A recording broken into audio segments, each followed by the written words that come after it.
Hi friends, நான் Malini. Welcome to cook with Malini. நம்ம இன்னைக்கு ரொம்பவே டேஸ்டியான ஒன் பாட் ரெசிபியா தக்காளி சாதம் தாங்க பார்க்க போறோம். தக்காளி சாதம் நிறைய விதத்துல பண்ணலாங்க. நம்ம இன்னைக்கு அதுல ஒரு மெத்தட் தான் பண்ண போறோங்க. ரொம்பவே டேஸ்டா இருக்கும். மசாலா பவுடர் அரைச்சு நம்ம இன்னைக்கு தக்காளி சாதம் ரெடி பண்ணிருக்கோம். செம்ம டேஸ்டா இருக்குங்க.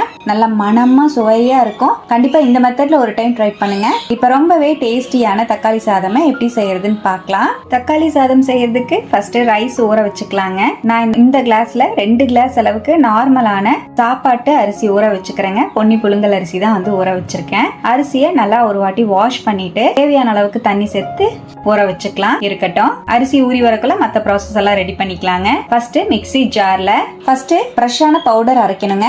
அதுக்காக 1 டேபிள் ஸ்பூன் பூண்டு சேர்த்துக்கலாம். சின்னதா 2 துண்டு பட்டை, 1/2 டேபிள் ஸ்பூன் சோம்பு, 5 காஷ்மீரி மிளகாய், 2 அன்னாச்சி பூ, 2 ஏலக்காய், 3 கிராம்பு சேர்த்துக்கலாங்க.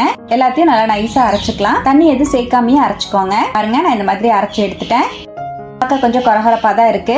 இப்ப இது அப்படியே இருக்கட்டும். இந்த பொடி தான் நம்ம தக்காளி சாதத்துக்கு இன்னுமே ஸ்பெஷல் ஃபிளேவர் கொடுக்க போகுதுங்க. நான் இன்னைக்கு தக்காளி சாதத்தை ஒன் பாட் ரெசிபியா குக்கர்ல ரெடி பண்றதுக்காக குக்கர் வச்சிருக்கேன். குக்கர்ல 3 டேபிள் ஸ்பூன் ஆயில் ஆட் பண்ணிக்கலாம். 1 டீஸ்பூன் கடுகு சேர்த்துக்கலாம். 2 டேபிள் ஸ்பூன் கடலைப்பருப்பு சேர்த்துக்கலாங்க.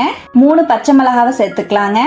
3 பெரிய வெங்காயத்தை ஸ்லைஸ் பண்ணி சேர்த்துக்கலாம். 2 கொத்து கருவேப்பிலை சேர்த்துக்கலாம். நல்லா ஃப்ரை பண்ணிக்கலாங்க. இந்த அளவு வெங்காயம் நல்லா டிரான்ஸ்பரண்ட் ஆனதுக்கு அப்புறம் இதோடவே 1 டீஸ்பூன் இஞ்சி பூண்டு பேஸ்ட் சேர்த்துக்கலாங்க. நல்லா வதக்கி விட்டுறலாம். 5ல இருந்து 6 தக்காளி பழம் கட் பண்ணி சேர்த்துக்கலாங்க. 1 டீஸ்பூன் உப்பு, 1/2 டீஸ்பூன் மஞ்சள் பொடி சேர்த்துக்கலாம். 1 டீஸ்பூன் மிளகாய் பொடி சேர்த்துக்கலாம். மிளகாய் பொடி உங்க காரத்துக்கு தகுந்த மாதிரி ஆட் பண்ணிக்கோங்க.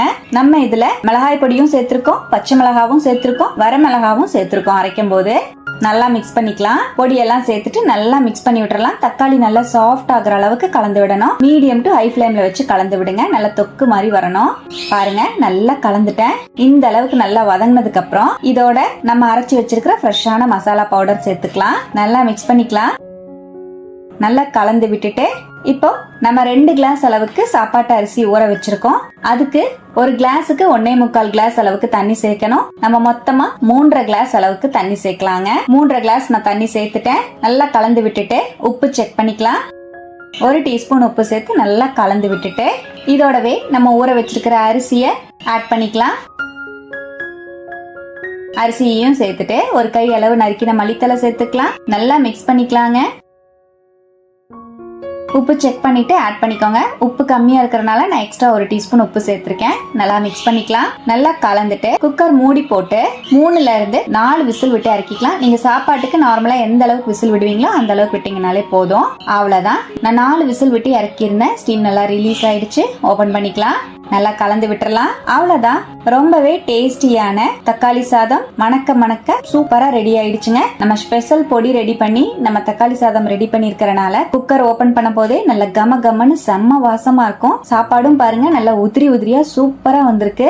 கண்டிப்பா இது போல நீங்களும் ட்ரை பண்ணுங்க. ரொம்பவே டேஸ்டாவும் சூப்பரா இருக்குங்க. குழந்தைங்களோட லஞ்ச் பாக்ஸ்க்கு இது போல செஞ்சு கொடுத்தீங்கன்னா கொஞ்சம் கூட மிச்சம் வைக்காம சாப்பிட்டு வருவாங்க. ட்ரை பண்ணிட்டு எப்படி வந்ததுன்னு கமெண்ட்ல ஷேர் பண்ணுங்க. நம்ம சேனலுக்கு இப்பதான் ஃபர்ஸ்ட் டைம் வந்திருக்கீங்கன்னா சப்ஸ்கிரைப் பண்ணி பக்கத்துல இருக்கிற பெல் ஐகானை பிரஸ் பண்ணுங்க. லைக் பண்ணுங்க. ஃப்ரெண்ட்ஸ் அண்ட் ஃபேமிலியோட ஷேர் பண்ண மறக்காதீங்க ஃப்ரெண்ட்ஸ். தேங்க்யூ.